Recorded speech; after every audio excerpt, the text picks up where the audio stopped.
जय मसीह की। आज की आराधना को हम परमेश्वर को धन्यवाद देते आरंभ करेंगे। भजन संहिता 141 उसका 1 से 5 तक हम पढ़कर आज की पवित्र आराधना को आरंभ करें।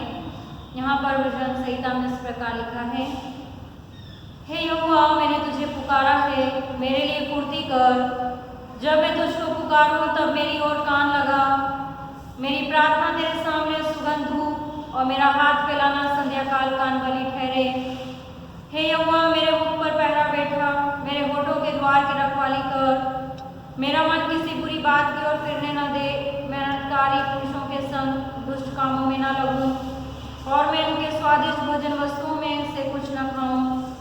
धर्मी मुझको मारे तो कृपा मानी जाएगी और वह मुझे ताड़ न दे तो यह मेरे सिर पर का तेल ठहरेगा। मेरा सिर उससे इनकार न करेगा। लोगों के बुरे काम करने पर भी मैं प्रार्थना में लवलीन रहूंगा। पिता पुत्र पवित्र आत्मा के नाम में आमीन। आइए हम अपने स्वरों को झुकाएं और प्रार्थना मांगे। धन्यवाद स्तुति और महिमा के योग्य हमारे जीवन सामर्थ्य प्रेरिता परमेश्वर, हम आपके नाम को धन्यवाद देते हुए आपके सम्मुख आते हैं।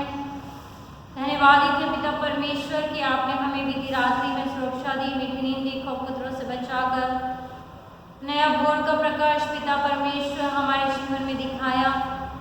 बीते महीनों की सुरक्षा के लिए और तमाम उत्तम आशीषों के लिए जो प्रभु आपने हमारे जीवन प्रदान किया, आज की सुबह में हम आपको धन्यवाद देते हैं।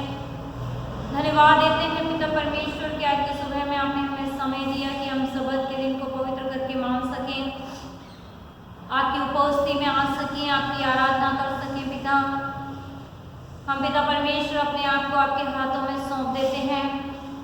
जब हम आपकी उपस्थिति में बैठे हैं तो पिता आपका पवित्र आत्मा हमारे मध्य में बना रहे, क्योंकि आपका वायदा है जहाँ मेरे नाम से 2 या 3 इकट्ठे होते हैं मैं उनके बीच में हाजिर होता हूँ। और हर एक जन पिता परमेश्वर अपने परिवार में बैठकर आपकी आराधना कर रहे हैं। हमारी प्रार्थना आप अपने वायदे के अनुसार पिता परमेश्वर हर एक जगह पर आप उपस्थित हों। हर एक जन का ध्यान केवल आप प्रभु की ओर लगा रहने वाला हो सके। जब हम गीत गाएं, वचन पढ़े, मनन करें, साजों को बजाएं, विशेष गीतों को गाएं, तो ये सब कुछ पिता परमेश्वर आपकी दृष्टि में ग्रहण योग्य होने वाला हो सके। हम प्रार्थना करते हैं जहाँ जहाँ आपकी आराधना हो रही है वहाँ पिता परमेश्वर आपकी उपस्थिति को बनाए रखिए। और आज का दिन पिता परमेश्वर सभी के लिए बहुत सी आशीषों को लेकर आए। हमारे मन के ख्यालों को एकाग्रचित कीजिए ताकि संपूर्ण आराधना में हमारा ध्यान केवल आप प्रभु की ओर लगा रहने वाला हो सके। संपूर्ण समय को हम अपने आप को, अपने जीवन को आपके हाथों में सौंपते हैं और विशेष प्रार्थना करते हैं प्रभु, जब हम मोबाइल के माध्यम से यूट्यूब पर, फेसबुक पर पिता परमेश्वर जूम के द्वारा ये आराधनाएं होती हैं, तो पिता परमेश्वर किसी प्रकार से कोई भी बाधा रुकावट ना आए, नेटवर्क सुचारू रूप से आता रहे ताकि सब जन जब प्रभु आराधना में सम्मिलित हों तो किसी प्रकार की बाधा न होने पाए। शैतान पिता परमेश्वर कोई बाधा उत्पन्न न करे, जिससे पिता परमेश्वर माध्यमों के लिए और इन पर प्रभु हम आपकी आशीष चाहते हैं और यही प्रार्थना करते हैं प्रभु जी कि आज की सुबह में भी हम पिता परमेश्वर सुचारू रूप से आपकी आराधना करें, आपको धन्यवाद दें और अपने निवेदनों को आपके सम्मुख रख सकें। पिता परमेश्वर आपने प्रार्थना सुनी, धन्यवाद देते हुए प्रभु यीशु मसीह के नाम से मांगते हैं, आमीन। इस समय होगा कि हम कलीसिया गीत गाएंगे, गीत नंबर 438, मन मंदिर में बसने वाला यीशु तू है निराला। मन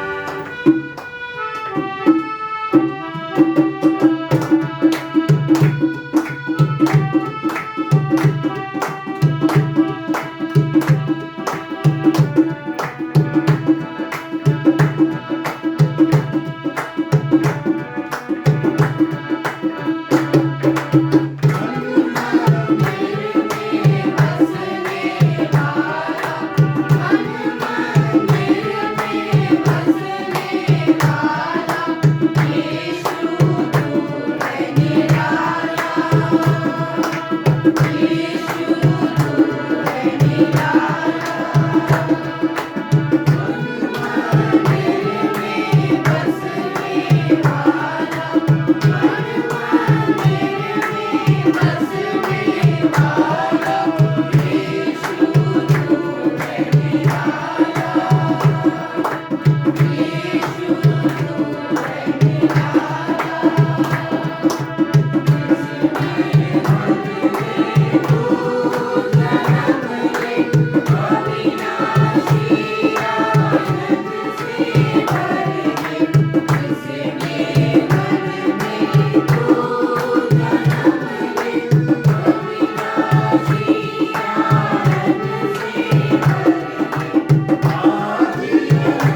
इस समय होगा कि हम मध्यस्थता की प्रार्थना में चलेंगे। हम अपने निवेदनों को लेकर परमेश्वर के सम्मुख चलें, उससे प्रार्थना करें। हम संपूर्ण कलीसियाओं के लिए, हमारी कलीसिया के लिए प्रार्थना करेंगे, तमाम तीनों विंग्स के लिए, मेंस फेलोशिप के लिए, पास्टर कमेटी के लिए हम प्रार्थना करें, विद्यार्थियों के लिए हम प्रार्थना करें जिनके आने वाले दिनों में एग्ज़ाम शुरू होने वाले हैं, जिन बच्चों के ऑनलाइन पढ़ाई हो रही है और अब उनकी परीक्षा शुरू होगी, ऑनलाइन ही एग्ज़ाम होंगे, उन बच्चों को भी हम अपनी प्रार्थनाओं में याद रखेंगे, प्रार्थना करेंगे। हम पूरे भारत देश के लिए, हमारे उत्तर प्रदेश के लिए हम प्रार्थना करें, बारिश की हम प्रार्थना करें कि परमेश्वर हमारे शहर में भी अच्छी बारिश को भेजे। हम धन्यवाद देंगे उन बीमारों के जिन्हें परमेश्वर ने छुआ, चंगाई दी, धन्यवाद का बलिदान चढ़ाया है। मिस्टर क्रिस रॉयल साहब ने परमेश्वर व कलीसिया के तमाम सदस्यों को धन्यवाद दिया है कि आपने उनके लिए प्रार्थना की। अब वो पूर्ण रीति से स्वस्थ हैं, ठीक हैं, इससे उन्होंने आप सभी को, कलीसिया के तमाम सदस्यों को धन्यवाद प्रेषित किया है और परमेश्वर को भी धन्यवाद दिया है। साथ ही साथ हम प्रार्थना करेंगे उन बीमारों के लिए जो बीमारी के बिस्तर पर हैं। मिस्टर नवीन मार्कर साहब की हम प्रार्थना करें, उनकी तबीयत अभी ठीक नहीं है, प्रभु ने और भी पूर्ण चंगाई प्रदान करें। मिसेस हेलन माइकल के लिए हम प्रार्थना करेंगे, उनके गॉल ब्लैडर में स्टोन है और आने वाले समय में उनका ऑपरेशन होना है, परमेश्वर उन्हें भी चंगाई प्रदान करें। हम प्रार्थना करें रेवरेंड संजय डेविड के लिए, मिस्टर अगन जेम्स जोड़ साहब की हम प्रार्थना करें, अभी उनकी तबीयत बहुत ज़्यादा खराब है, सीरियस है। प्रार्थना करें कि परमेश्वर उन्हें पूर्ण चंगाई प्रदान करें। मिसेस आयरिस एल्फ्रेड के लिए, मिस प्रेमलता एलेक्जेंडर के लिए, नोहा के लिए, मिस्टर एरिक्सन एस सिंह के लिए, मिस्टर प्रताप सिंह के लिए, मिसेस दया हनी के लिए, मिसेस प्रेमलता बेंजामिन के लिए, मिसेस उषा एंथोनी के लिए, मास्टर आमोस के लिए, मिस्टर एडविन आई शरण के लिए, बेटी शिवानी के लिए हम प्रार्थना करें, यानी जाति से हैं, प्रभु इसे चंगाई दे ताकि विश्वास में बढ़ सके। बहन प्रीतिका लॉरेंस के लिए, मिसेस चित्रा हेनरी के लिए हम प्रार्थना करें, बहन सावित्री के लिए, बुजुर्ग मिसेस ईवी लॉयल आंटी के लिए हम प्रार्थना करें, मिस्टर विमल और कमल एलेक्जेंडर के लिए, mister Hansraj, doctor Praveen, doctor Tapasya के लिए हम प्रार्थना करें और हम प्रताप सिंह अंकल को भी अपनी प्रार्थनाओं में याद रखें। परमेश्वर बुजुर्गों को, जितने भी हमारी कलीसिया में बुजुर्ग हैं, उन सबको स्वस्थ और तंदुरुस्त रखें। आज की आराधना के लिए हम प्रार्थना करेंगे कि परमेश्वर आज की आराधना के द्वारा हम सबको आशीषित करें। आइए अपने स्वरों को झुकाएं और हम प्रार्थना मांगें। सर्वशक्तिमान पिता परमेश्वर, आपके शरणों के पास आते हैं और धन्यवाद देते हैं प्रभु आज के दिन के लिए भी, जिसमें आपने हमें रखा और समय अवसर दिया कि आपकी उपस्थिति में आकर पिता परमेश्वर आपके नाम को धन्यवाद दे सकें और प्रभु परमेश्वर अपने जीवन को आपके हाथों में सौंप सकें। बीते सप्ताहों के लिए प्रभु हम धन्यवाद देते हैं और आने वाले सप्ताह के लिए पिता परमेश्वर आपका मार्गदर्शन और आपकी सुरक्षा हमारे जीवनों के लिए मांग लेते हैं। जिस प्रकार आपने बीते सप्ताह में, बीते महीनों में प्रभु हम सभी को संभाला, हमारी जरूरतों को पूरा किया, हमारी यही प्रार्थना और विनती है पिता परमेश्वर की जब हम नए सप्ताह में प्रवेश करते हैं तो प्रत्येक दिन पिता परमेश्वर आप हमारे संग संग रहिए, हमारा मार्गदर्शन कीजिए और हर एक की जीवन की आवश्यकताओं और जरूरतों को आपके स्वर्गीय भंडार से पूरा कीजिए। हम धन्यवाद देते हैं कि आपने हमें पिता परमेश्वर हर एक बड़ी दुर्घटना, एक्सीडेंट से, हर एक महामारी से अब तक बचा के रखा है। हम प्रार्थना किया चाहते हैं पिता परमेश्वर, इस समय अपने जीवन को आपके हाथों में सौंपते हैं। हम जानते हैं पिता परमेश्वर कि हम मनुष्य हैं, हम अपने मन, वचन, कर्म से कई प्रकार के गुनाह प्रभु अपने जीवन में आपके प्रति और अपने साथियों के प्रति कर बैठते हैं। जैसे आज के सुबह पिता परमेश्वर हम आपसे क्षमा मांगते हैं और हम सबको क्षमा करते हैं ताकि प्रभु हमें क्षमा मिल सके और जब हम अपने निवेदनों को बड़े विश्वास के साथ आपके सम्मुख रखें तो उसका उत्तर पिता परमेश्वर हम हाँ और आमीन में प्राप्त करने वाले हो सकें। धन्यवाद देते हैं हमारी कलीसिया के लिए पिता परमेश्वर, आपने अब तक प्रभु हमारी कलीसिया के प्रत्येक घराने को संभाला है, प्रत्येक सदस्य को आपने अपने पंखों तले छुपाए रखा है। हमारी यही प्रार्थना और विनती है पिता परमेश्वर, प्रत्येक परिवार के प्रत्येक सदस्यों के लिए, बच्चों से लेकर बुजुर्ग तक को हम आपके सम्मुख लेकर आते हैं। हर एक को प्रभु आप सदा अपने पंखों तले छुपाए रखिए, हर एक की आवश्यकताओं जरूरतों को पूरा कीजिए, सबको अच्छा स्वास्थ्य दीजिए और जो घर में रह के बहनें कार्य करती हैं प्रभु उन्हें ताकत को सामर्थ्य देना, आशीषित करना और जितने भी पिता परमेश्वर भाई लोग बाहर जाकर नौकरी करते हैं प्रभु आने जाने में उनकी रक्षा और हिफाजत करना पिता परमेश्वर, और पिता परमेश्वर आपके पवित्र लहू में छुपाए रखना, जो बुजुर्ग हैं उन्हें संभालना प्रभु, आपकी सुरक्षा में लिए रहना, छोटे बच्चों की आप रक्षा हिफाजत करना, शारीरिक ढीलों बढ़ते आपके अनुग्रह आपकी आत्मिकता में बढ़ सकें। प्रार्थना करते हैं पिता परमेश्वर इस समय तमाम पढ़ने वाले बच्चों के लिए जिनकी परीक्षा शुरू होने वाली है, उन सभी बच्चों की हमारी प्रार्थना है जो भी वो पढ़ रहे हैं प्रभु से स्मरण रखने के लिए उन्हें याददाश्त की आत्मा दें ताकि उन तमाम बातों को वो याद रखें प्रभु और अपनी परीक्षाओं को आपसे सहायता पाकर लिख सकें। हम प्रार्थना करते हैं हर एक विद्यार्थी के साथ होना प्रभु, हर एक को बुद्धि ज्ञान समझ देना, आशीषित करना और सांसारिक ज्ञान के साथ आपकी आत्मिक बातों में भी बढ़ने वाले हो सकें। प्रार्थना और विनती किया चाहते हैं पिता परमेश्वर इस समय हमारी कलीसिया के विंग्स के लिए, संडे स्कूल के बच्चों के लिए, वुमेन्स फेलोशिप के लिए, मेंस फेलोशिप के लिए, यूथ के लिए पिता परमेश्वर हर एक को आपकी महिमा के लिए इस्तेमाल करें पिता परमेश्वर, ताकि हर एक के जीवन के द्वारा आपको महिमा मिले, आपका नाम ऊंचा उठाया जा सके, जो जो कार्य आपने दिए हैं वह आप में होकर प्रभु पूर्ण कर सकें। हमारे पास कमेटी के तमाम सदस्यों के लिए प्रार्थना करते हैं जिन्हें आपने जिम्मेवारी दी है पिता परमेश्वर, उन जिम्मेवारियों को बड़ी प्रकार से पूर्ण करने वाले हो सके। आप सबको प्रभु आशीषित कीजिए, आपकी महिमा के लिए इस्तेमाल कीजिए। प्रार्थना किया चाहते हैं इस समय पिता परमेश्वर हम तमाम कलीसियाओं के लिए, तमाम पासवानों के लिए, प्रचारकों के लिए, लीडर्स के लिए, इवेंजलिस्ट के लिए, हमारे बिशप साहब के लिए, उनके पूरे परिवार के लिए आप सबको प्रभु संभालें, आशीषित करें। अलग अलग सेवाएं आपने सबको दी, अलग अलग जिम्मेवारियां आपने प्रत्येक को प्रदान की है पिता परमेश्वर। होने दीजिए कि हर एक जन अपनी उन जिम्मेवारियों को पिता परमेश्वर जो आपकी ओर से मिली है उसे आपके डर भय में होकर आपकी पवित्र आत्मा की अगुवाई को प्राप्त करके पूरा करने वाले हो सकें। विशेष हमारे बिशप साहब की प्रार्थना करते हैं, पिताजी ने आपने बड़ी जिम्मेवारी राजस्थान डायसिस की दी, आप पिता परमेश्वर उनके साथ रहें प्रभु और उनके पूरे परिवार को आशीषित करें। डायसिस के लिए कलीसियों के जो योजना बनाते हैं वो आप में होकर पूरी होने वाली हो सके।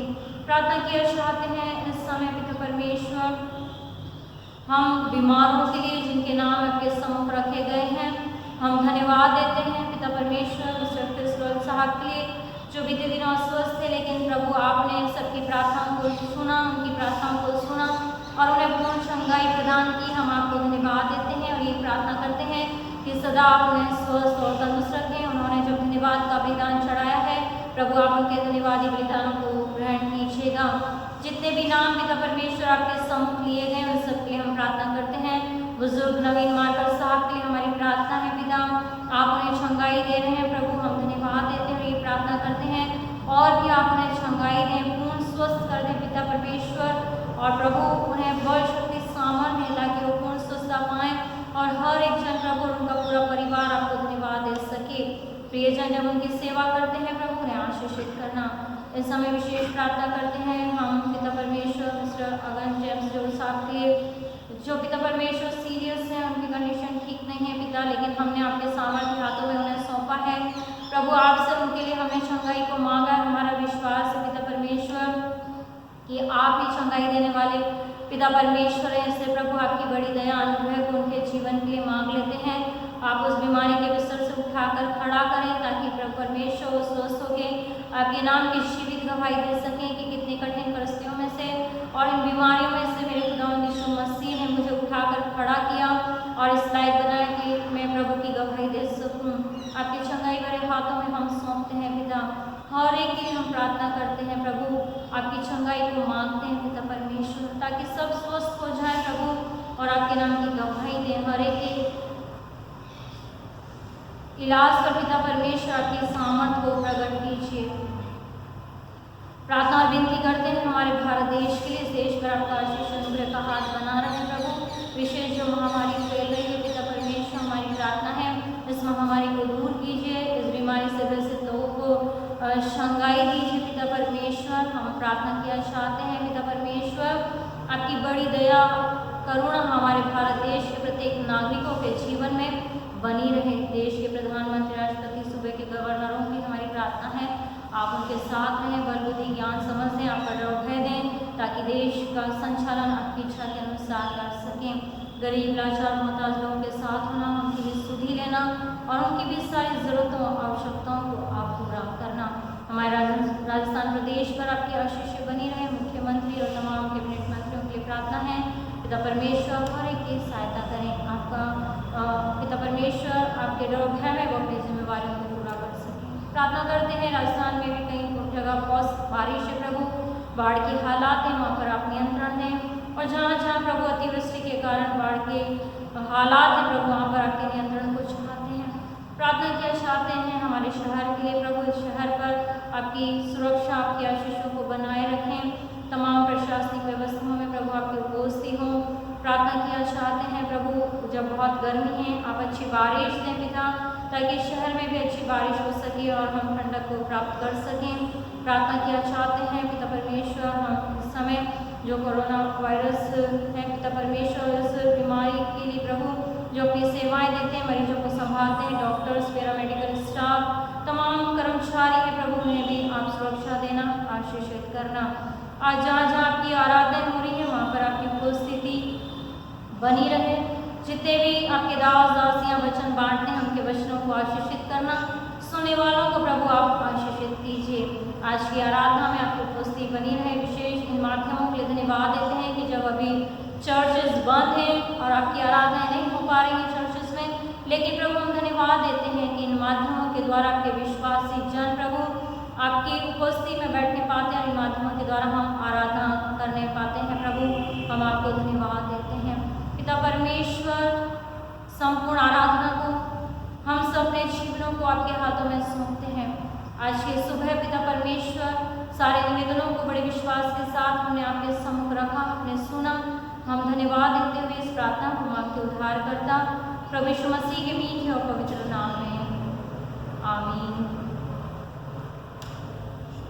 इस समय होगा हम पवित्र शास्त्र बाइबल का पाठ पढ़ने के लिए और सुनने के लिए निकालेंगे, जो हमें मिलता है पुराने नियम में यिर्मयाह नबी की किताब, उसका 23 अध्याय, उसके 23 आयत से 32 आयत तक। यिर्मयाह नबी की किताब, उसका 23 अध्याय 23 से 32 आयत तक। इस पाठ को पढ़ने में मिस्टर आकाश बेंजामिन सहायता करेंगे। और दूसरा हिस्सा जो हमें मिलता है आज सुबह में वो है याकूब की पत्री, उसका 3 अध्याय और उसकी 1 आयत से लेकर 12 आयत तक। याकूब की पत्री, उसका 3 अध्याय 1 से 12 आयत तक। और इस पाठ को पढ़ने में हमारी सहायता मिसेस रेणु अजय चांद करेंगी। साथ में से पढ़ते हैं यिर्मयाह 23 और 23 से 32। यहोवा की यह वाणी है, क्या मैं ऐसा परमेश्वर हूँ जो दूर नहीं निकट ही रहता है। फिर यहोवा की यह वाणी है, क्या कोई ऐसा गुप्त स्थानों में छिप सकता है कि मैं उसे न देख सकूँ। क्या स्वर्ग और पृथ्वी दोनों मुझसे परिपूर्ण नहीं हैं। मैंने इन भविष्यवक्ताओं की बातें भी सुनी हैं जो मेरे नाम से कहकर झूठी भविष्यवाणी करते हैं। मैंने स्वप्न देखा है, स्वप्न।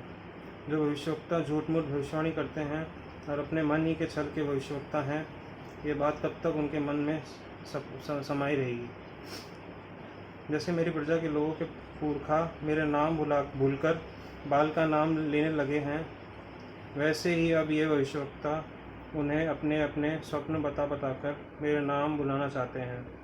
यदि किसी भविष्यवक्ता ने स्वप्न देखा हो तो वह उससे बताए, परंतु जिस किसी ने मेरे वचन सुना हो तो वह मेरे वचन सच्चाई से सुनाए। यहोवा की ये वाणी है, कहाँ भूसा और कहाँ गेहूँ। यहोवा की ये भी वाणी है, क्या मेरे वचन आग सा नहीं है। फिर क्या वह ऐसा हथौड़ा नहीं जो पत्थर को फोड़ सके। यहोवा की ये वाणी है, देखो जो भविष्यवक्ता मेरे वचन दूसरों से चुरा कर बोलते हैं, मैं उनके विरुद्ध हूँ। फिर यहोवा की यह भी वाणी है, जो भविष्यवक्ता उसकी यह वाणी है ऐसी झूठी वाणी कहकर अपनी अपनी जीभ हिलाते हैं, मैं उनके ही विरुद्ध हूँ। यहोवा की यह भी वाणी है कि जो बिना मेरे भेजे या बिना मेरे आज्ञा पाए स्वप्न देखने का झूठा दावा करके भविष्यवाणी करते हैं और उसका वर्णन करके मेरी प्रजा को झूठे घमंड में आकर भरमाते हैं, उनके भी मैं विरुद्ध हूँ और उनसे मेरी प्रजा के लोगों का कुछ लाभ न हो। हमारे वचन के पढ़े उसमें जाने का आशीष। आइए हम वचन में से पढ़ेंगे याकूब की पत्री, उसका 3 अध्याय, उसकी 1 आयत से 12 आयत तक। यहाँ पे इस प्रकार लिखा है, हे मेरे भाइयों, तुम में से बहुत उपदेश न बने, क्योंकि जानते हो कि हम उपदेशक और भी दोषी ठहरेंगे, इसलिए कि हम बहुत बार चूक जाते हैं। जो कोई वचन में नहीं चूकता वही तो सिर्फ मनुष्य है और सारे ध्येय पर भी लगा सकता है। जब हम अपने वंश में करने के लिए घोड़ों के मुंह में लगाम लगाते हैं तो हम उसकी सारी ध्येय को घुमा सकते हैं। देखो, जहाज भी रकाबी ऐसे बड़े होते हैं और प्रचंड वायु से चलाए जाते हैं, तो अभी एक छोटी सी पतवार के द्वारा माझी की इच्छा के अनुसार घुमाए जाते हैं। वैसे ही जीभ भी एक छोटा सा अंग है और बड़ी बड़ी डिग्री मारती है। देखो, घोड़ी सी आग से कितने बड़े वन में आग लग जाती है। जीभ भी एक आग है। जीभ हमारे अंगों में अधर्म का एक लोक है और सारी ध्येय पर कलंक लगाती है और जीवन गति में आग लगा देती है और नरक कुंड की आग में जाती रहती है। क्योंकि हर प्रकार के वन, पशु पक्षी और रहने वाले जंतु जलचर जो मनुष्य जाति के वंश में से हो जाते हैं और हो भी गए हैं, और जीव को मनुष्य में से कोई वंश में नहीं कर सकता। वह एक ऐसी बला है जो कभी रुकती ही नहीं, प्राण नाशक विष से भरी हुई है। इसी से हम प्रभु और पिता की स्तुति करते हैं और उसी से हम मनुष्य को जो परमेश्वर के स्वरूप में उत्पन्न हुए हैं शाप देते हैं। एक ही मुंह से धन्यवाद और शाप दोनों निकलते हैं। हे मेरे भाइयों, ऐसा नहीं होना चाहिए। क्या सोते के एक ही मुंह से मीठा और खारा जल दोनों निकलता है। हे मेरे भाइयों, क्या अंजीर के पेड़ में जैतून या दाख की लता में अंजीर लगा सकते हैं? वैसे ही खारे सोते से मीठा पानी नहीं निकल सकता। परमेश्वर के वचन को पढ़े और सुनने पे आशीष दे। आमीन। इस समय होगा कि हम विशेष प्रार्थना में जाएंगे। जिनके सप्ताह में जन्मदिन विवाह की सालगिरह है उनके लिए हम परमेश्वर से प्रार्थना मांगेंगे। आइए हम अपने सरों को झुकाएं और जिनके इस सप्ताह में जन्मदिन है एरिस यूनिवर्सिटी उनके लिए प्रार्थना करें और सभी को जन्मदिन और विवाह की सालगिरह की हार्दिक शुभकामनाएं। सर्वशक्तिमान पिता परमेश्वर, एक बार फिर हम आपकी उपस्थिति में आते हैं पिता। हम आपको धन्यवाद देते हैं पिता परमेश्वर, एक बार फिर आपने हमें समय और अवसर दिया कि हम उन जीवनों के लिए प्रार्थना करें जिनके सप्ताह में जन्मदिन है पिता परमेश्वर, विवाह की सालगिरह है पिता परमेश्वर। हम धन्यवाद देते हैं कि हम कलीसिया के साथ मिलकर अपने अपने स्थानों पर उन सभी के लिए प्रार्थना करते हैं जो प्रभु इस सप्ताह में आज के दिन अपने जन्मदिन को मनाएंगे।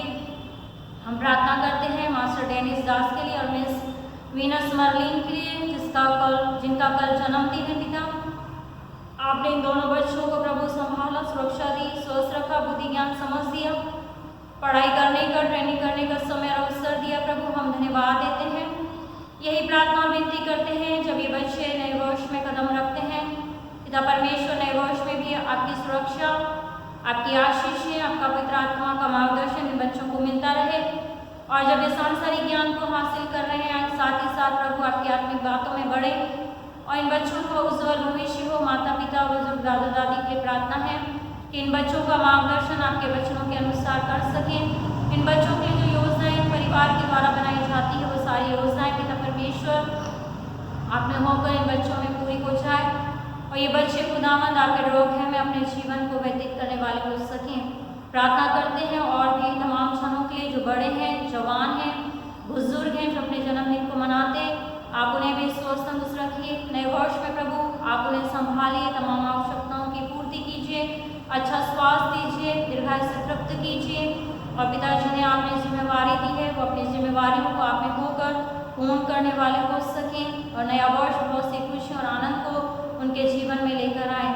हम प्रार्थना और विनती करते हैं पिता परमेश्वर जिनके सप्ताह में विवाह की सालगिरह है, आप उन सबके वैवाहिक जीवन को आशीषित कीजिए, उनके जोड़े आप में आशीष में बने रहें।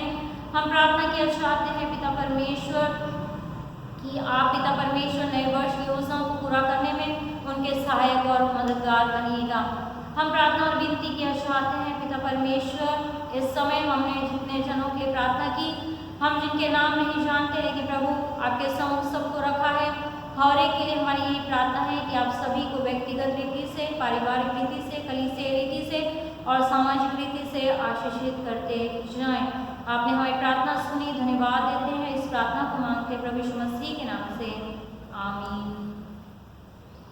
इस समय होगा हम पवित्र शास्त्र बाइबल का पाठ पढ़ने के लिए और सुनने के लिए निकालेंगे जो हमें मिलता है मत्ती रचित सुसमाचार उसका 12 अध्याय और उसके 31 आयत से लेकर 37 आयत तक। मत्ती रचित सुसमाचार उसका 12वां अध्याय 31 आयत से 37 आयत तक हम यहाँ पर पवित्र शास्त्र सुसमाचार के पाठ से पढ़ेंगे जहाँ लिखा है, इसलिए मैं तुमसे कहता हूँ कि मनुष्य का सब प्रकार का पाप और निंदा क्षमा की जाएगी परंतु पवित्र आत्मा की निंदा क्षमा न की जाएगी।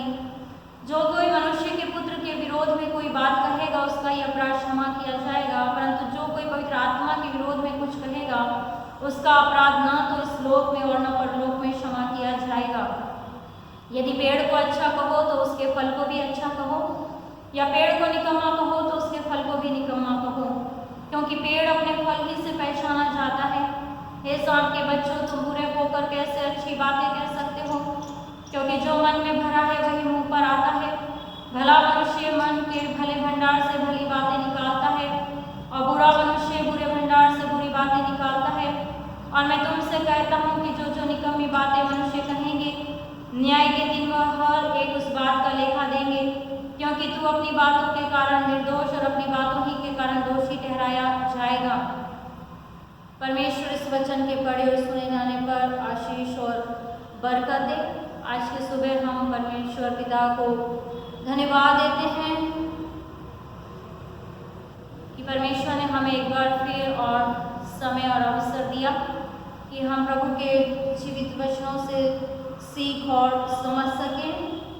हम परमेश्वर से प्रार्थना करेंगे कि परमेश्वर हमारी सहायता करे कि आज की सुबह में हम उस जीवित वचन को प्रभु की अगुवाई में सीख सकें। आज की सुबह के जो हमारा चिंतन और मनन का विषय रखा गया है वो है, हमें हमारे शब्दों से ही जांचा जाता है, क्योंकि शब्द ही हमारे हृदय के भावों विचारों को प्रकट करते हैं। इस विषय को हम सीखें। आइए हम पवित्र आत्मा की अगुवाई और सामर्थ को मांगें। पिता परमेश्वर, आपकी उपस्थिति में है, खुदावन धन्यवाद देते हैं कि आपने समय और अवसर दिया कि हम प्रभु आज की सुबह इस विषय को सीख और समझ सकें। हम मनुष्य हैं, हमारी समझ, हमारी बुद्धि, हमारा ज्ञान बहुत ही सीमित है और हम प्रभु अपनी समझ, अपनी बुद्धि, अपने विवेक के द्वारा उन वचनों को और गहरी बातों को नहीं सीख सकते। इससे पिता परमेश्वर की पवित्र आत्मा की सामर्थ, पवित्र आत्मा की अगुवाई को चाहती हूँ।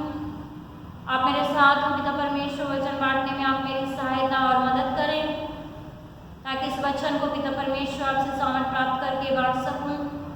अपने आप को आपके हाथों में सौंपती हूँ। मेरे होठों के बोल, मेरे मन के विचार आपकी दृष्टि में ग्रहण योग्य हो और जो भी वचन है वो पिता परमेश्वर मेरा नहीं लेकिन आपका होने के लिए प्रार्थना और विनती करती हूँ।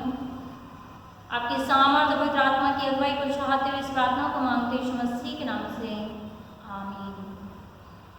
आज की सुबह के लिए जब हम इस विषय को सीखते हैं, हमें हमारे शब्दों से ही जांचा जाता है, क्योंकि शब्द ही हमारे हृदय के भावों विचारों को प्रकट करते हैं। आज की सुबह हमने 3 हिस्सों से पढ़ा। यिर्मयाह नबी की किताब उसका 23वां अध्याय उसके 23 आयत से लेकर 32 आयत तक, और याकूब की पत्री उसका 3 अध्याय 1 आयत से 12 आयत तक, और मत्ती रचित सुसमाचार उसका 12वां अध्याय 31 से 37 आयत। जब हम इन पाठ को पढ़ते हैं तो हम यहाँ पर परमेश्वर के वचन में बात पाते हैं। और पुराने नियम का पाठ जब हम पढ़ते हैं तो यहाँ पर परमेश्वर नबी के द्वारा जो है भविष्य की आशा को बताता है, चढ़ाओं के बारे में बोलता है। भविष्यवक्ताओं के विषय में यिर्मयाह का दर्शन है कि परमेश्वर जो है यिर्मयाह को झूठे भविष्यवक्ताओं के विषय में दर्शन देता है। यहाँ पर 23 से 32 आयत तक हमारे लिए आज की सुबह पढ़ा गया। जब हम इन वचनों को देखते हैं तो आज की सुबह परमेश्वर का वचन हमसे बातचीत करता हमें बताता है कि जो कुछ हम मनुष्यों को, जब हम किसी को पहली बार देखते हैं, first impression is the last impression. जब हम कहते हैं कि यदि किसी का पहनावा बहुत अच्छा है, वो बहुत अच्छा, उसका ड्रेसअप अच्छा है, उसका बहुत अच्छे से वो अपने आप को जो है पहन कर अच्छी रीति से जब वो दिखाई देता है तो हम कहते हैं वो बहुत अच्छा इंसान है। लेकिन केवल पहनावे से ही हम सब कुछ जो है उसके बारे में जान नहीं सकते। लेकिन जब एक व्यक्ति सूट बूट में रहता है, बहुत अच्छे से अपने आप को ड्रेसअप करके रखता है, बहुत अच्छा वो दिखता है, जब हम उसको देखते हैं तो उसका प्रभाव हमारे जीवन में जो है बहुत अच्छा पड़ता है। लेकिन वास्तविकता जो है, जब वो व्यक्ति अपनी बात को कहेगा, अपने शब्दों को कहेगा, तब उसकी वास्तविक पहचान की जाती है। तो जब हम हमारे शब्दों को जब हम बोलते हैं, हम वैसे भले कितने ही अच्छे दिखें, हम कितने अच्छे से अपने आप को रखें, लेकिन जब हमारे शब्द हमारे मुंह से निकलते हैं, जब हमारे मुंह से जब हम कुछ बातों को कहते हैं, उसके द्वारा जो है हमारे जीवन की, हमारे चरित्र की पहचान होती है। और आज के सुबह परमेश्वर का वचन हमें बताता है कि हमारे दिलों, हमारे शब्दों से हमारी जांच होती है, हमें परखा जाता है, क्योंकि शब्द ही हमारे हृदय के भाव और विचारों को क्या करते हैं, प्रकट करते हैं। जब हम कुछ भी बोलते हैं तो उस बोलने के द्वारा ही हमें लोग जान जाते हैं कि हम क्या सोच रहे हैं, हमारे विचार कैसे, हमारी भावनाएं किस प्रकार की है। तो जो एक मसीह है, जो विश्वासी है, उनके जीवन में इन बातों को सोचना बहुत महत्वपूर्ण है कि आत्मिक परिपक्वता का दूसरा मापन है विश्वासी का बोलना। कि जब हम विश्वासी हैं, प्रभु यीशु मसीह पर जब हमने विश्वास किया, हम प्रभु यीशु मसीह के नक्शे कदमों पर चलते हैं, तो वो हमारी आत्मिक परिपक्वता को दिखाता है कि हम क्या बोल रहे हैं। एक विश्वासी का बोलना, कहना कैसा, उसके शब्द किस प्रकार के हैं,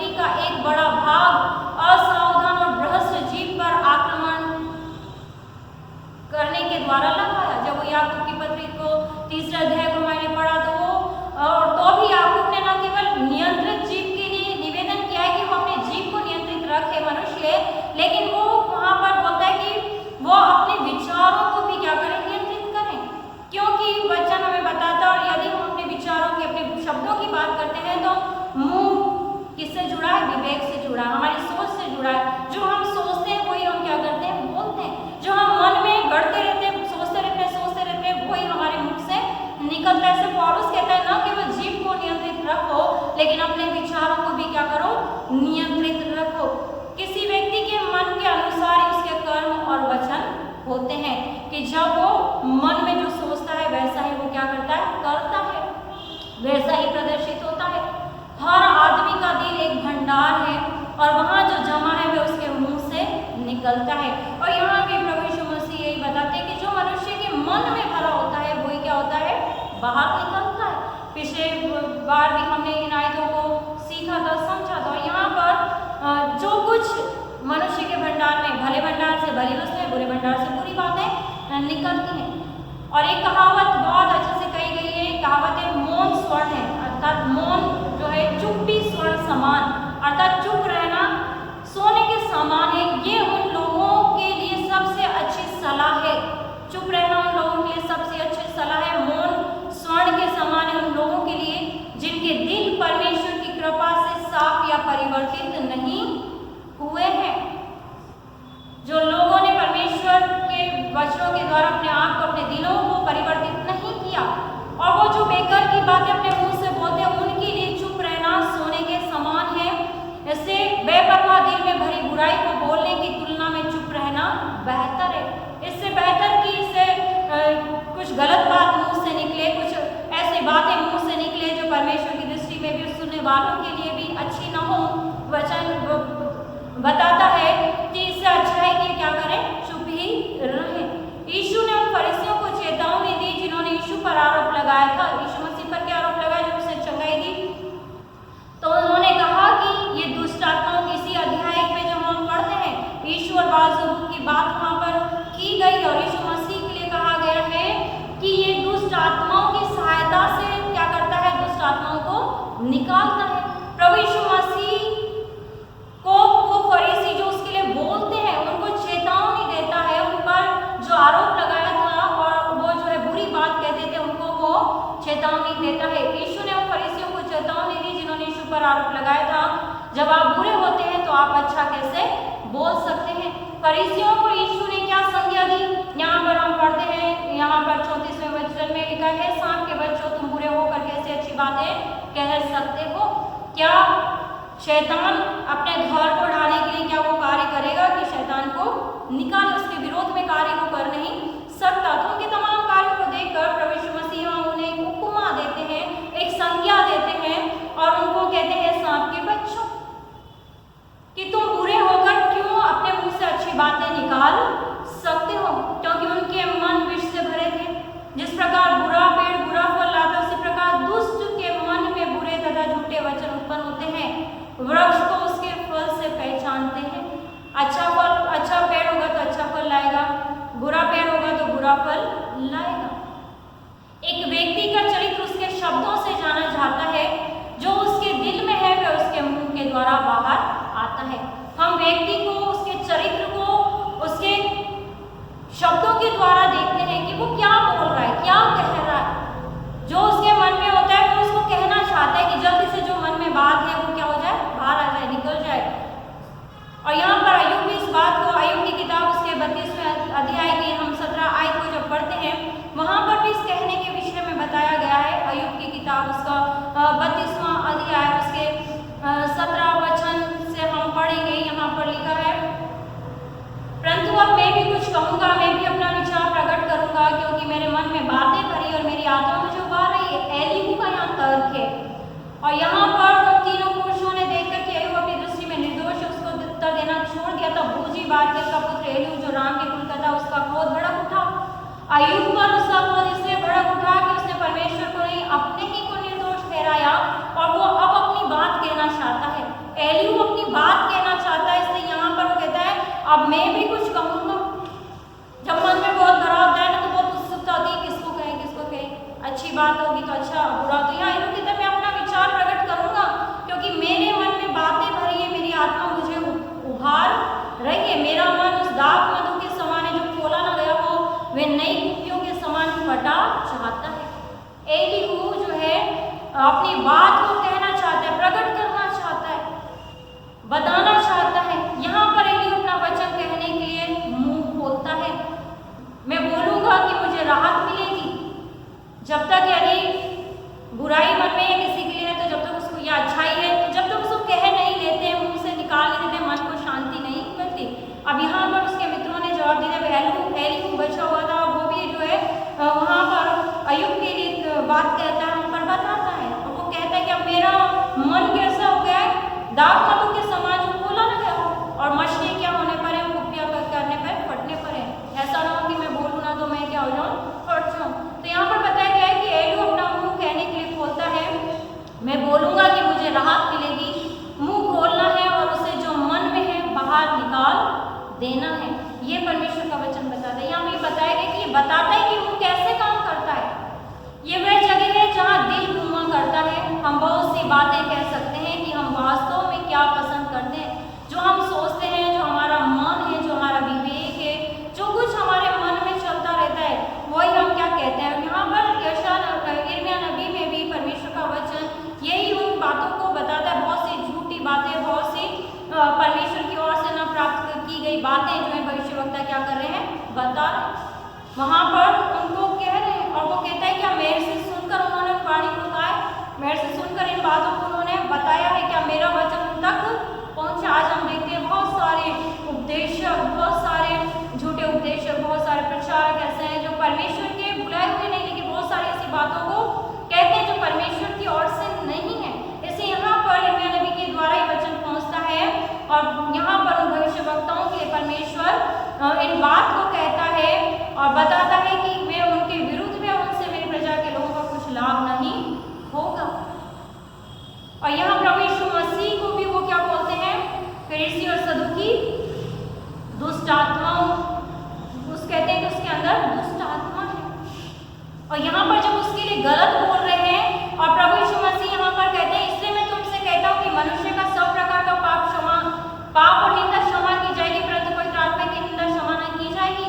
उन्होंने प्रभु यीशु मसीह की तो निंदा की, लेकिन साथ साथ जो सामर्थ्य काम प्रभु यीशु मसीह के द्वारा हुए, पवित्र आत्मा के द्वारा हुए, उसकी भी उन्होंने निंदा की।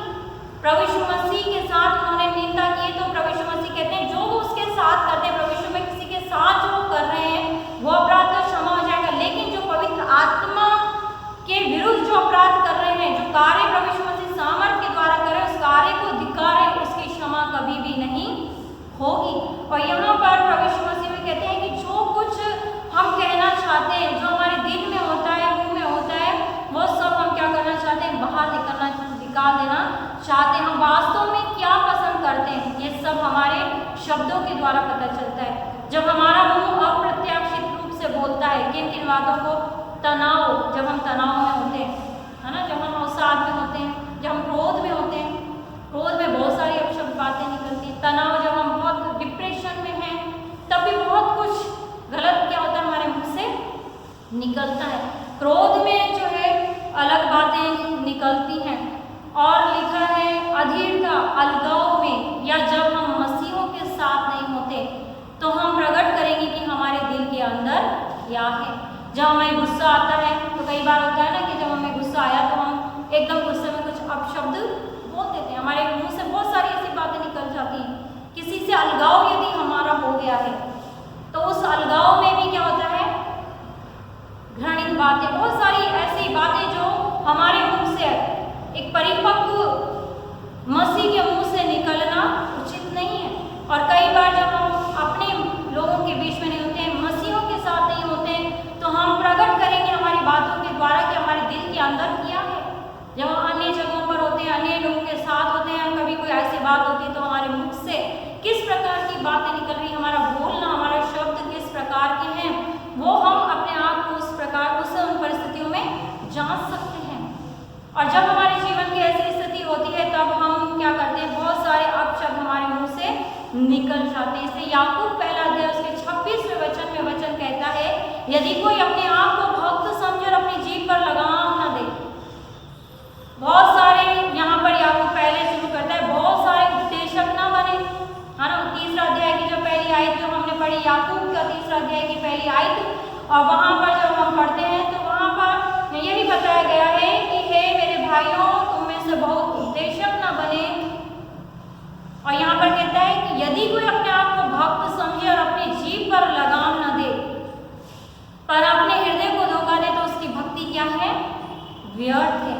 यदि हम बोल रहे हैं, यदि हम प्रचार कर रहे हैं, हम बहुत भक्ति जीवन जी रहे हैं, भक्तपन दिखा रहे हैं, लेकिन हमारे शब्द कड़वे हैं, हमारी भाषा अच्छी नहीं है। तो वहाँ पर याकूब कहता है तो उसकी भक्ति क्या है, व्यर्थ है, उसका कार्य जो है व्यर्थ है। इससे वो शिक्षा देता है यदि कोई अपने आप को भक्त समझता है, यदि हम अपने आप को परमेश्वर के जन समझते हैं, यहाँ पर केवल परमेश्वर के लोगों के लिए नहीं, हर एक विश्वासी के लिए परमेश्वर का वचन, यदि हम अपने आप को परमेश्वर का जन समझते हैं, उसके लोग हैं, और हम कहते हैं कि नहीं हम उसकी सचमुच में हम उसके विश्वासी हैं, तो कहता है कि सबसे पहले क्या करना है, अपनी जीभ पर जो बात चलती है ना, यहाँ पर याकूब 3 में ये लिखा है कि जीभ एक कैसे कभी रुक नहीं सकती, उसको नियंत्रित करना है, पर अपने हृदय को धोखा दे तो उसकी भक्ति क्या है, व्यर्थ है। जो वो बोल रहा है अर्थात जो बता रहा है लेकिन उसका जीवन वैसा नहीं है ना, जैसे वो प्रेम पर प्रचार कर रहा है लेकिन वो जब घर में जाकर तो अपने परिवार में कड़वे शब्द बोल रहा है, डांटा या कुछ ऐसा शब्द निकाल रहा है पत्नी के लिए, बच्चों के लिए, तो वो अपने आप को धोखा दे रहा है, उसका हृदय अपने आप को धोखा दे रहा है, लेकिन उसकी भक्ति व्यर्थ है। जो हम यहाँ से प्रीच कर रहे हैं, यहाँ से हम बोल रहे हैं, यदि वो हमारे जीवन में नहीं है तो वचन कहता है कि जीभ पर यदि हम लगाम नहीं लगा सकते, व्यर्थ बातों से रोक नहीं सकते, तो हमारा जीवन, हमारी भक्ति व्यर्थ है। और याकूब का 3:8 वचन में कहता है, पर जीभ को मनुष्यों में से कोई वश में नहीं कर सकता, वह एक ऐसी बला है जो कभी रुकती नहीं, वह प्राण नाशक विष से भरी है। यहाँ पर 8वें वचन में हम देखते हैं कि जीभ के बारे में याकूब कहता है, पर जीभ को मनुष्यों में से कोई वश नहीं कर सकता। और उसके पहले हम वहाँ पर पाते हैं कि लगाम की बात की गई है कि जिस प्रकार से हम सब बहुत बार चूक जाते हैं ना, जो कोई वचन में नहीं चूकता वही तो सिद्ध मनुष्य है, सारी देह पर भी लगाम लगा सकता है। इससे पौलुस कहता है कि जो चूकता नहीं है बोलने में वही सिद्ध मनुष्य है। और फिर वश में करने की बात यह कि घोड़ों के मुंह में लगाम लगाते हैं तो हम उसकी देह को नियंत्रित करते हैं। जहाज जो बड़े होते हैं प्रचंड वायु से चले तो भी पतवार के द्वारा क्या होते हैं, माझी की इच्छा के अनुसार घुमाए जाते हैं। वैसे जीभ भी एक छोटा सा अंग, बड़ी बड़ी डींगे मारती, देखो थोड़ी सी आग से कितने बड़े वन में आग लग जाती। जीभ भी एक आग है, जीभ हमारे अंगों में अधर्म का एक लोक है और सारी देह पर कलंक लगाते हैं, जीवन गति में आग लगा देती है और नरक कुंड की आग में जलती रहती है, से जलती रहती है। यहाँ पर लगाम की बात की गई है, घोड़ों को, जानवरों को लगाम लगाई जा सकती है, जहाज को रोका जा सकता है, लेकिन इस जीभ को कैसे लगाम लगाए, है ना। वचन बता रहा है कि उसको रोक ही नहीं सकते, मनुष्य में से कोई भी इसको वश में नहीं कर सकता। ऐसी बला है जो रुकती नहीं, और वो क्या है, प्राण नाशक विष से भरी हुई। हमारा जीवन इस जीभ के कारण ही क्या होता है, नरक में जाता है। प्रभु कहते हैं तुम्हारे कहने के अनुसार ही तुम्हारा क्या होगा, न्याय होगा। पौलुस रोमियो 3 और 13 में कहता है उनका गला उड़ी हुई कब्रें हैं, उन्होंने अपनी जीभों से छल किया, उनके होठों में सांपों का विष है, उनका मुंह श्राप करवाहट से भरा है। जिन्होंने जो परमेश्वर वास्तव में जिनका मन परिवर्तन नहीं हुआ, जीवन में बदलाव नहीं है, पर पौलुस कहता है कि उनके मन में अभी भी क्या है, उनके जीवों में अभी भी छल है, छल की बातें ये सारी उनके जीवन से निकलती है। मसीह होने के नाते हम जो कहते हैं उसके लिए हम परमेश्वर के प्रति जवाब देंगे, परमेश्वर को हमें जवाब देना होगा, क्योंकि प्रभु यीशु मसीह यहाँ कहते हैं मत्ती के 12 और 36-37 में, क्योंकि तू अपनी बातों के कारण निर्दोष, अपनी बातों ही के कारण दोषी ठहराया जाएगा। और 36 में कहते हैं मैं तुमसे कहता हूँ कि जो निकम्मी बातें मनुष्य कहेंगे, न्याय के दिन वे हर एक उस बात का लेखा देंगे। हम क्या बोल रहे हैं, हम क्या कह रहे हैं, हमारे शब्द किस प्रकार के हैं, उसका प्रभु यहाँ पर वचन कहता है कि हम जवाब दें परमेश्वर के प्रति। यदि हम अच्छे शब्दों के साथ बुरे शब्द बोलते हैं तो हमारा दिल हमारे मन में से जो बातें निकलती हैं तो उसके लिए हम ईश्वर के प्रति क्या होंगे, जवाबदेह होंगे। और हम होते जा रहे हैं। यदि हम अच्छी बातों के साथ बुरी बातें भी बोल रहे हैं, है ना, परमेश्वर की बातों के साथ, अच्छी भली बातों के साथ बुरी बातें भी उसी मुख से बोल रहे हैं, तो हम जवाबदेह होते जा रहे हैं परमेश्वर के प्रति कि हम क्या कह रहे हैं। और हमें न्याय के दिन का पीछा करना पड़ सकता है और साथ ही हम अपना इनाम खो सकते हैं। यदि हम एक ही मुँह से आशीष भी दे रहे हैं, एक ही मुँह से श्राप भी दे रहे हैं, एक ही मुँह से अच्छा बोल रहे हैं, एक ही मुँह से गालियाँ भी दे रहे हैं, तो शायद हम अपना इनाम भी खो सकते हैं। न्याय हमारे ऊपर प्रकट होगा। हमारा बोलना आकर्षक होना चाहिए, विनोदी होना चाहिए, लेकिन वो विनोदी हो मजाक वाला बोलना कैसा हो, किसी भी कीमत पर सही तरीके से हंसी और खुशी का कारण होना चाहिए। वो व्यंग जो हो वो ऐसा हो कि किसी के मन को ठेस ना पहुंचाए, बुरा ना लगे, लेकिन सही तरीके से जो है होना चाहिए। आध्यात्मिक होना चाहिए हमारा बोलना, पौष्टिक हो अर्थात दूसरों को आशीषित करने वाला हो, दयालु हो, संवेदनशील हो, प्रेमपूर्ण, उद्देश्यपूर्ण, सौम्य व सच्चा भाषण हमारा होना चाहिए। जहाँ भी हम लोगों से मिलते हैं, बात करते हैं, हमारे रहन सहन के अलावा हमारी बोली जो है बताती है कि हम किस प्रकार के इंसान हैं, और हमारे बोलने के द्वारा ही हमारे परिवार के बारे में भी पता चलता है। भजन 141 जो आज पढ़ा गया 3 वचन में ये लिखा है, हे यहोवा मेरे मुख पर पहरा बैठा, मेरे होठों के द्वार की क्या कर, रखवाली कर। पहरेदार बैठ कर रहने के लिए वो बोलता है कि हे यहोवा मेरे मुख पर पहरा बैठा, कि यदि कुछ बात गलत निकलने लगे तो पहले क्या हो जाए, होठ हमारे बंद हो जाए, हम चुप हो जाए, इससे पहले कि हमारा न्याय हो, परमेश्वर हमें दंड दे हमारी बातों के अनुसार। भजनकार वहाँ पर प्रार्थना करता है, हे यहोवा मेरे मुख पर पहरा बैठा, मेरे होठों के द्वार की रखवाली कर। इफिसियों 4:29 में लिखा है, कोई गंदी बात तुम्हारे मुंह से न निकले, पर आवश्यकता के अनुसार वही जो उन्नति के लिए उत्तम हो, ताकि उससे सुनने वालों पर क्या हो, अनुग्रह हो। किसी की बुरी बातें हम सुनते हैं, कुछ गलत बातें सुनते हैं ऐसी जो सुनने लायक नहीं है, तो उससे उन्नति नहीं होती, उससे तरक्की नहीं होती, और वो उत्तम बातें भी नहीं है। इससे यहाँ पर पौलुस कहता है कि गंदी बात तुम्हारे मुंह से न निकले, अपशब्द तुम्हारे मुंह से न निकले, किसी की निंदा तुम्हारे मुंह से न निकले, और न हम पवित्र आत्मा की निंदा करें। हम परमेश्वर के दासों की, लोगों की, बहुत सारे लोग बहुत अपशब्द बोलते हैं परमेश्वर के, यहाँ पर जिस प्रकार प्रभु यीशु मसीह को बोला, तो परमेश्वर का वचन कहता है कि जो हम किसी के लिए भी बोल रहे हैं, चाहे कुछ भी बोल रहे हैं, उसकी निंदा कर रहे हैं, बुराई कर रहे हैं, कुछ भी कर रहे हैं, इस सब का लेखा परमेश्वर देगा। जो हम कहेंगे उसका हिसाब हमसे लेगा, उसका प्रतिफल हमें मिलेगा। तो जब हम हर दिन हजारों शब्द बोलते हैं, रोज हम बहुत बोलते हैं, तो ध्यान दें कि हम क्या कर रहे हैं, क्या कह रहे हैं। जब हम अपने ब्लॉग लिखते हैं या हर दिन ट्वीट करते हैं, तो यह हमारे दिल के बारे में क्या कहेगा और हम वास्तव में कौन है। जब हम कुछ भी लिखते हैं या हम कुछ भी कहते हैं, तो वह हमारे मन की सोच के बारे में बताता है। जब हम कुछ कह नहीं पाते तो हम लिख कर बताते हैं ना, तो वो हमारे बारे में बताते हैं कि हम क्या सोच रहे हैं, वास्तव में हम कौन है। वो हमारी पहचान है। हमारी पहचान हमारे शब्दों से होती है। शब्दों के द्वारा आपको सही ठहराया जाएगा, व्याख्या शब्दों द्वारा आपकी निंदा की जाएगी। और यीशु यहाँ अत्यधिक कड़ी चेतावनी देते हैं, न्याय के दिन हमें अपने द्वारा असावधानी पूर्वक बोले गए प्रत्येक वचन का हिसाब देना होगा। मनुष्य न्याय के दिन के बारे में पर्याप्त विचार नहीं करते, कभी नहीं सोचते कि हमारा न्याय होगा। हम बोले जाते हैं, कुछ भी हमारे मुंह से निकल जाता है।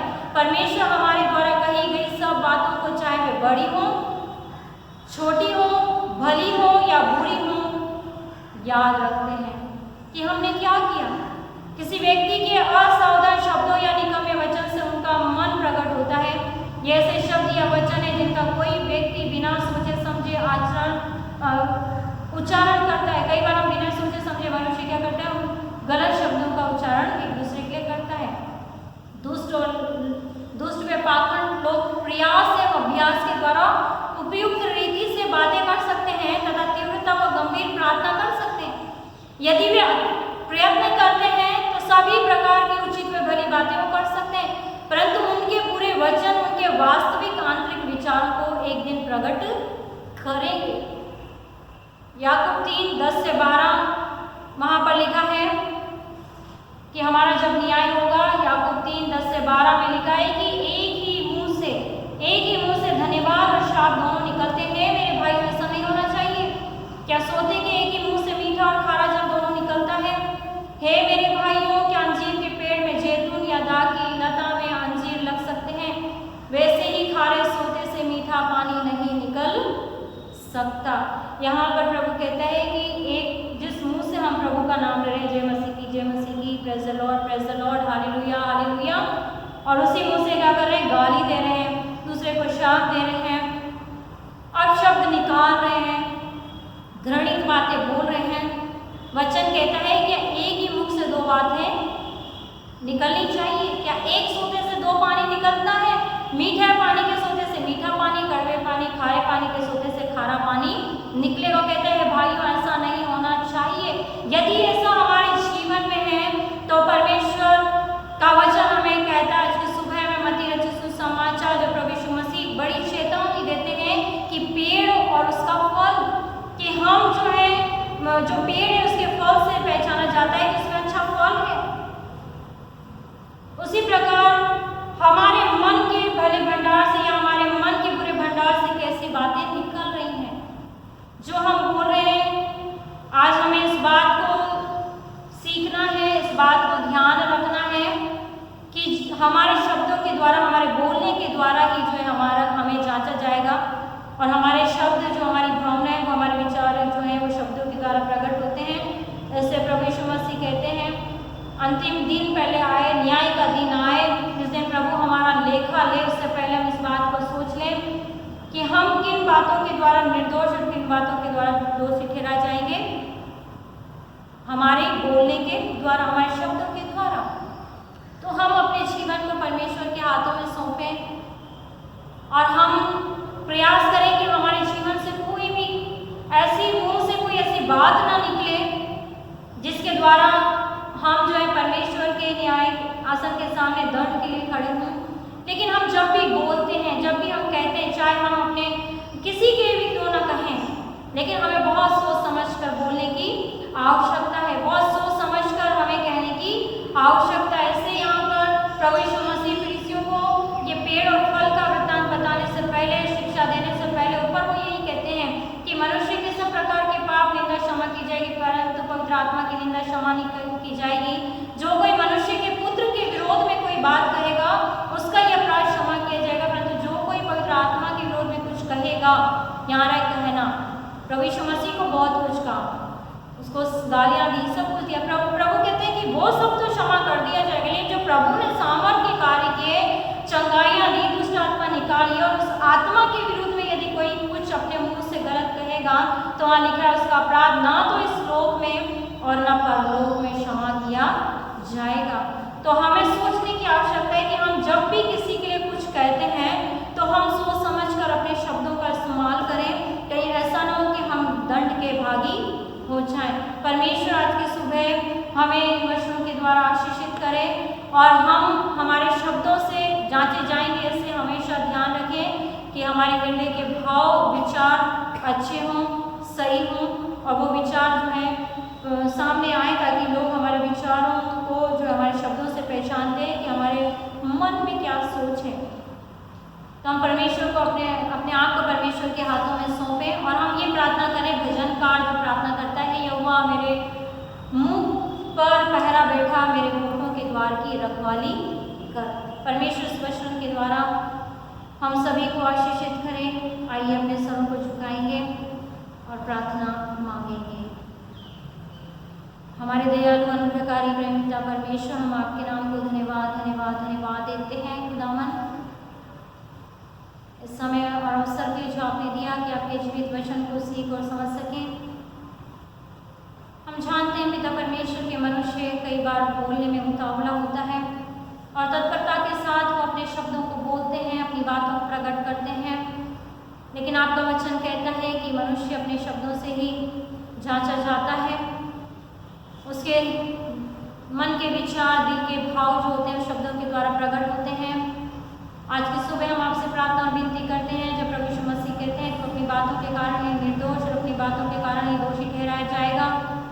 होने दीजिए पिता परमेश्वर कि जब भी हम कुछ कहें, कुछ अपने मुंह से निकालें, बोलें, वो सब कुछ पिता परमेश्वर भला हो, अच्छा हो, दूसरों की उन्नति के लिए हो, दूसरों के लिए आशीष में हो सके पिता।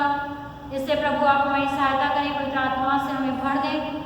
और जिस प्रकार भजन अपने भजन 141:3 में प्रार्थना करता है, हे यहोवा मेरे मुख पर पहरा बैठा, मेरे होठों के द्वार की रखवाली कर। तो होने दीजिए पिता परमेश्वर कि आप हमारे साथ रहें, ताकि हमारे मुंह से कोई भी अपशब्द न निकले, हम किसी की निंदा न करें पिता परमेश्वर, किसी के लिए घृणित बातें न कहें। यदि हम तनाव में हों, क्रोध में हों, किसी प्रकार की भी स्थिति क्यों न हमारे जीवन में हो, लेकिन हम सदा पिता परमेश्वर अपने मुख से भली और अच्छी बातें निकालने वाले हो सकें। हम प्रार्थना करते हैं आज की सुबह जो वचन बोया गया है व्यर्थ न जाए, लेकिन 30 गुना 60 गुना और 100 गुना फलवंत हो सके। और हम सब पिता परमेश्वर अपने आप को आपके हाथों में सौंपते हैं और आपका मार्गदर्शन चाहते हैं। पिता परमेश्वर अपने वचन बांटने में सहायता की, आपके नाम को धन्यवाद देती हूँ और इस प्रार्थना को मांगती उद्धार करता हूँ प्रभु यीशु मसीह के मीठे पवित्र नाम में, आमीन। इस समय होगा कि अपनी भेंटें परमेश्वर के सम्मुख लेकर आएंगे और जब हम अपनी भेंटें परमेश्वर के लिए अलग करते हैं तो हम विशेष गीत सुनेंगे दूत के द्वारा।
तेरे हाथों में रहना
और बाइबल पाठ पढ़ने में जिन्होंने सहायता की, विशेष गीत गाने में जो गीत के जवानों ने सहायता की, प्रभु आप सभी को आशीषित करें और अपनी महिमा के लिए इस्तेमाल करें।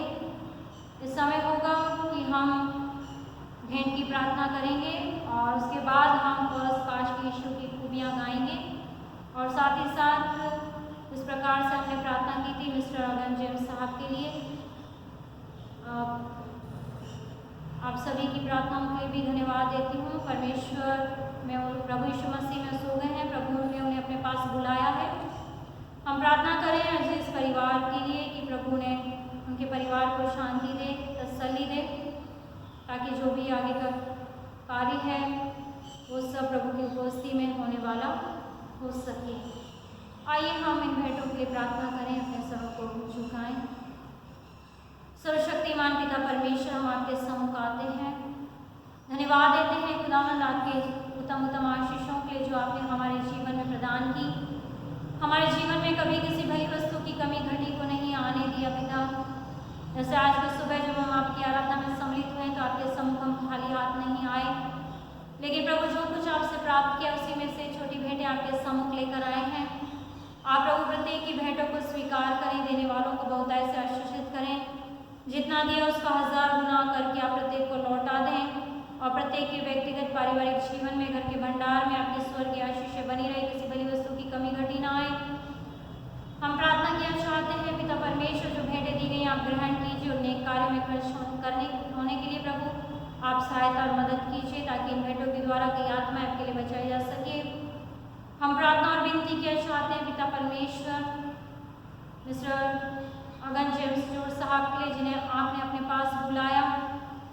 पिता परमेश्वर, उनके चले जाने के कारण का संपूर्ण घराना शोकाकुल है, दुखी थे, व्याकुल है। हम आपसे प्रार्थना और विनती करते हैं कि आप उनके पूरे परिवार को तसल्ली और शांति प्रदान करना, और जो भी पिता परमेश्वर आगे के कार्य हैं, अंतिम संस्कार की क्रियाएं होती हैं प्रभु परमेश्वर, उन सब में आपकी उपस्थिति को बनाए रखना। जितना समय आपने उन्हें संसार में दिया प्रभु, उतना समय उन्होंने प्रभु परमेश्वर आपकी उपस्थिति में आपके रोग में बिताया, पर विश्वास किया। लेकिन जब उनका इस समय संसार में पूरा हो गया तो पिता परमेश्वर उन्हें आपने अपने पास बुला लिया। हम धन्यवाद देते हैं प्रभु, आपने दिया, आपने लिया, आपका नाम मुबारक हो। और हमारी यही प्रार्थना और विनती है प्रभु कि प्रभु यीशु मसीह कहते हैं मैं तुम्हें शांति दिए जाता हूँ, जो संसार देता हो मैं नहीं तुम्हें नहीं देता, इसलिए तुम्हारा मन न डरे न भयभीत हो। होने दीजिए पिता परमेश्वर कि इन परिस्थितियों में आप संपूर्ण घराने को तसल्ली और शांति दें। जितने प्रियजन पिता परमेश्वर शोक की खबर को सुनते हैं, आप उन्हें भी शांति प्रदान कीजिएगा। पिता परमेश्वर, हम संपूर्ण आराधना के लिए धन्यवाद देते हैं जिसमें आपने हमारी सहायता की। हम धन्यवाद देते हैं माध्यमों के लिए प्रभु, जो आपने हमारे हाथों में दिए, इन्हें भी आप आशीषित कीजिए। और जितने जन अपना सहयोग पिता परमेश्वर प्रत्यक्ष अप्रत्यक्ष विधि से आराधनाओं के लिए करते हैं प्रभु, आप उन सबको आशीषित कीजिएगा। पिता परमेश्वर, सारी आदर महिमा आपको देते हैं। हम सब अपने जीवनों को, भेंटों को आपके समर्पण करते हुए इस प्रार्थना को मांगते हुए उद्धार करता प्रभु यीशु मसीह के मीठे और पवित्र नाम में, जिसने हमें प्रार्थना मांगना सिखाया। हे हमारे बाप, तू जो आसमान पर है, तेरा नाम पाक माना जाए, तेरी बादशाहत आए, तेरी मर्जी जैसे आसमान पर पूरी होती है ज़मीन पर पूरी हो। हमारे रोज़ की रोटी आज हमें बख्श, और जिस तरह अपने कुसवारों को माफ़ करते हैं, तू भी हमारे कुसरों को माफ़ कर, हमें आजमाइश में न पड़ने दे, बल्कि बुराई से बचा, क्योंकि बादशाहत, कुदरत और जलाल हमेशा तेरी है। आमीन।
पवित्र आत्मा की सहभागिता हम सब विश्वासियों के साथ, संसार के तमाम विश्वासियों के साथ, हमारी कलीसिया के हर एक घराने के साथ, तमाम सुनने वालों के साथ आप से लेकर हमेशा हमेशा तक बनी रहे।